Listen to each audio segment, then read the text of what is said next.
I'm Max Weber, and I run a handful of waste management outfits. Folks around here call me the garbage king.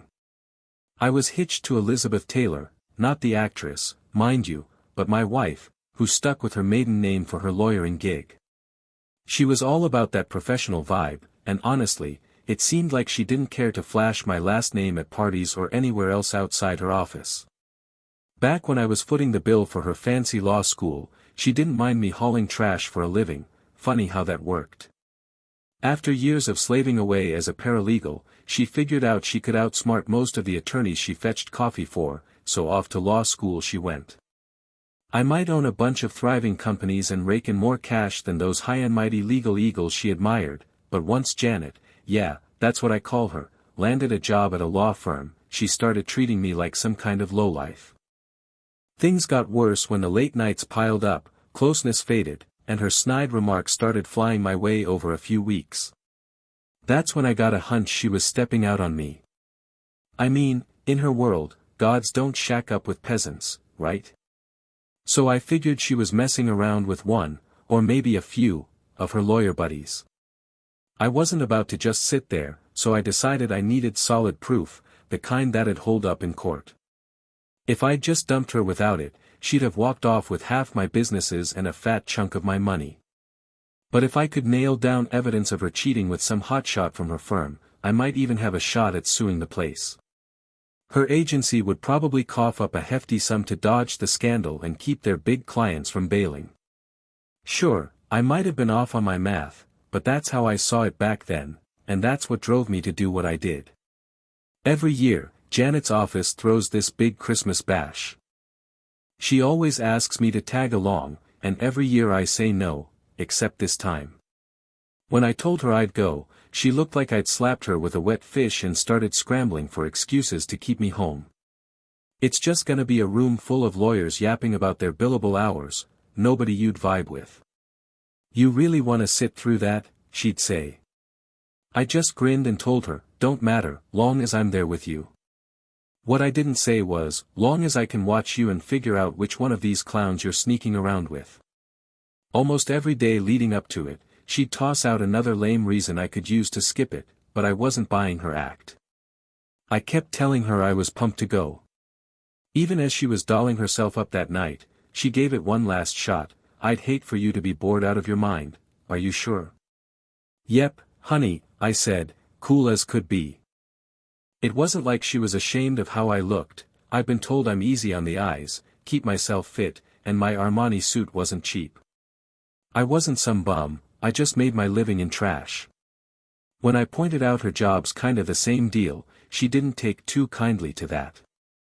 We rolled up to the party with the crowd aiming to stroll in fashionably late.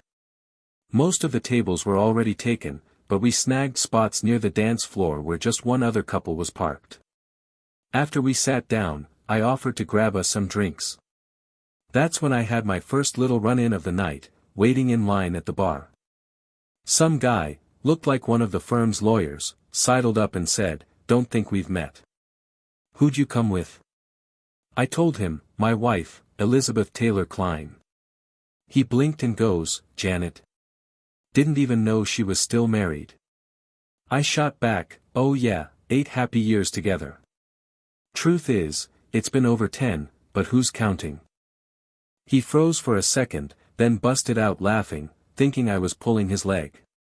Guess that showed me reality's got a better punchline than any joke I could cook up. More than once that night, I caught folks nearby tossing around the garbage king tag with a smirk and a snicker. Didn't faze me much. I'd already pegged these stuck-up types years ago and knew they'd see me as some bottom feeder, if not total filth. That I kept my eyes peeled as Janet worked the room, chatting up lawyers, paralegals, secretaries, and whoever they dragged along as their plus ones for the night. Back at our table, she played nice with the folks sitting with us while we ate, all polite and proper. Once the music kicked in and the dancing started, I figured I'd give it a shot. I asked her to hit the floor with me, and man, she looked like she'd rather be anywhere else than seen swaying with her own husband. Didn't bother me much, I was on a mission. I tried to take charge during the slow numbers, holding her close, but it wasn't long before other guys started cutting in. Pretty soon, she was saying yes to every lawyer who asked, twirling through fast tunes and cozying up for the slow ones. I threw in the towel and plopped back in my seat, figuring I'd get a better view of her from there anyway. About an hour into the dancing, this sharp-looking, middle-aged dude strolled up to our table, total Silver Fox vibes. He didn't even glance my way, his eyes were locked on Janet like she was the only one in the room. Most guys at least pretended to check with me first, but not this one. He wasn't asking, he was staking his claim. Her face lit up like a kid on Christmas morning when she saw him, and she hopped up to dance without so much as a peek in my direction for the okay. Bingo, I thought, this could be the guy. I zeroed in on them as they glided through a slow dance, watching her every move. The way she leaned into him screamed something shady, but it wasn't blatant enough for a snapshot that'd seal the deal in court. Did I have enough to call them lovers based on a hunch? Nah, not yet. Good thing I had a trick up my sleeve, one Janet didn't know about. See, back in college, the CIA scooped me up because I've got this knack for reading lips, and I mean dead-on accurate. I pulled off a few undercover gigs, even started training to lip-read some Middle Eastern language, but that gig crashed and burned when a whistleblower torched my cover, and everyone else's in my unit. Desk jobs ain't my style, so I bailed. I got up and shifted my spot so I could catch what Janet was saying to this guy. His face was mostly turned away, but her lips were in clear view. Here's what I pieced together, Janet, you got the room lined up for tonight? Yeah, room 322. Did you slip it? Janet, just dropped it in his drink a few minutes back. It won't take long, Janet, I can't believe you're cool with us hooking up in the same room your husband's passed out in, that's wild and risky as hell. Come on, you live for the rush. Don't play innocent. Janet, you sure he won't snap out of it too early? Relax, we've got hours. You still. Janet, quit stressing. I promised you, and you'll get it. Oh, Michael, I'm so damn ready. That was all I needed to hear. I grabbed my glass, the one she'd spiked, and, accidentally, dumped the rest all over myself and the table. Mumbled some excuse and bolted for the bathrooms, but I blew right past them and made for the exit. I was banking on either not having swallowed enough of whatever she slipped me or it being weak stuff. Turns out, I was dead wrong on both. Next thing I know, I'm waking up to beeping machines, harsh lights, and that sharp sting of hospital booze in the air. Apparently, I'd nodded off at the wheel on my way home and smashed my car to bits. I glanced around, spotted a nurse, and was about to ask her what the hell happened when Janet waltzed in. I shot upright and hollered, "Get her outta here." She hightailed it out of the room, and I kept yelling, "She's the one who damn near killed me. I need a cop in here now."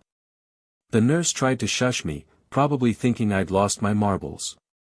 The docs figured I was having some kind of breakdown, but I reined it in and laid it out plain, "Look, I'll break it down so you get it.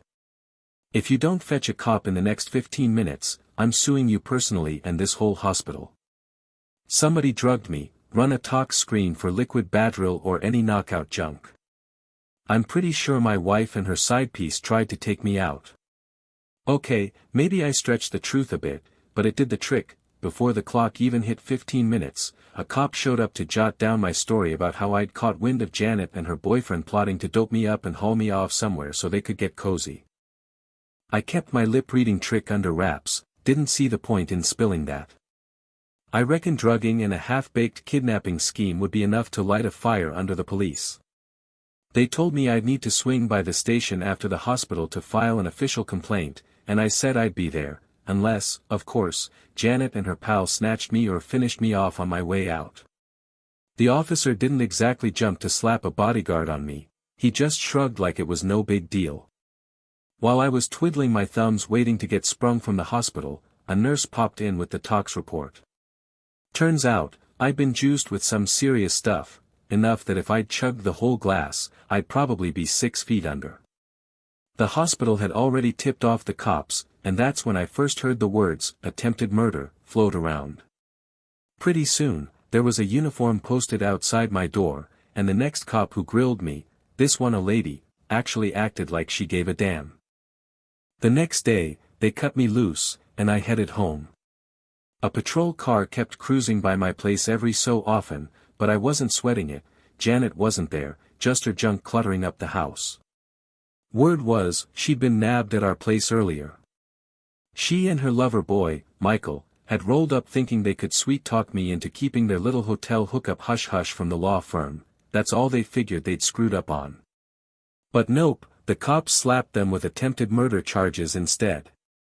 I bet Janet's knees buckled when those cuffs clicked on and she heard that one. Naturally, being lawyers, they clammed up tight until they could lawyer up themselves. The DA wanted to split their trials, figuring if Janet saw the walls closing in, she'd flip on Michael. He was a junior partner at her firm, after all. That plan flopped, though. Their cases were too tangled up, so they'd face the music together. Before the trial, Janet tried reaching out, leaving voicemails swearing she was innocent of trying to off me. Funny thing is, she didn't even bother saying sorry for stepping out on me, like that part didn't count. I let her messages pile up unheard, yanked all the cash from our joint accounts, and snipped every financial tie she had to me. Her old man had to front her legal fees until her attorney strong-armed me into coughing up her share later. When the trial rolled around, that tox report showing what they'd pumped into me was the big gun in the prosecution's arsenal. They brought in this forensic chemist, a real pro on poisons, knockout drops, and date rape junk, who broke down the fancy scientific name of the drug and told me I'd have been toast if I'd downed the whole dose. I was the main event on the witness stand. The defense zeroed in on my lip reading, questioning how I could be so damn sure of what I'd seen when most folks who do it barely hit above 50% accuracy. Lucky for me, a couple of my old CIA buddies vouched for my skills, saying I was way above average, and I even showed off a little demo for the courtroom. The defense attorney then tried floating this wild idea that I'd spiked my own drink to frame Janet and Michael for attempted murder, said it'd guarantee me all the loot in the divorce plus a fat payout from suing the firm. Man, I wish I was slick enough to cook up a scheme like that. I didn't hold back in court, telling everyone how dumb I thought that theory was, and the judge didn't seem too thrilled with it either. When it was the defense's turn, neither Janet nor Michael took the stand. Instead, they trotted out their own forensic chemist to argue the drug probably wouldn't have killed me, and some sign language guru to ramble on about how lip reading's usually a crapshoot that I couldn't help but grin when my lawyer grilled that sign language expert, asking if some lip readers were sharper than others. The guy had to nod and say, "Sure thing." Then my lawyer hit him with, "Ever watch me in action to see how good I am?" and the dude admitted he hadn't laid eyes on me once. After that, the defense brought up just one more witness, Sergeant Haskins, a cop who'd chatted with the folks at our party table.